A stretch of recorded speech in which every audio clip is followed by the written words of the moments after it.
Láska bolí. Absolútny nezmysel. Pokiaľ ťa tvoja láska bolí, tak to v žiadnom prípade nie je láska, je to závislosť. Závislosť je obrovskou súčasťou našich životov, každý je na niečom závislý, niekto viac, niekto menej. Dopadne závislosť má jednu spoločnú vec.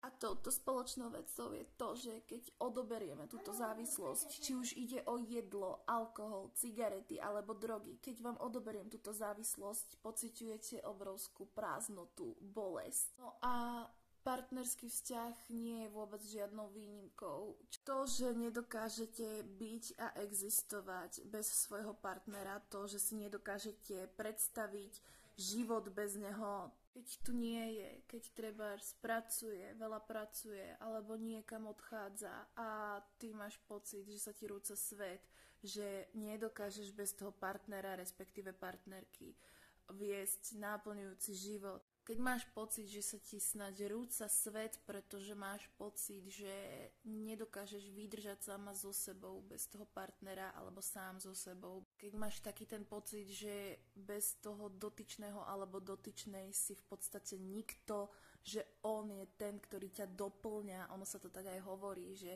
moja polovička. A nedokážete toho človeka milovať bezpodmienečne. To znamená, že od neho neustále niečo požadujete, očakávate. Ten dotyčný alebo tá dotyčná nie je vašou láskou, je vašou drogou. Pokiaľ si nevieš vyrobiť šťastie sám so sebou, keď si sám zatvorený v byte, tak ťa neurobi šťastným ani ten vzťah, ani ten najúžasnejší partner na tomto svete. Pak sa môže stať, že ty budeš zdrojom toho jeho utrpenia, pretože automaticky, keď si na niekom závislý, lípneš na niekom, nevieš sa od neho odpútať, nevieš byť dospelý, tak sa stávaš príťažou pre toho partnera.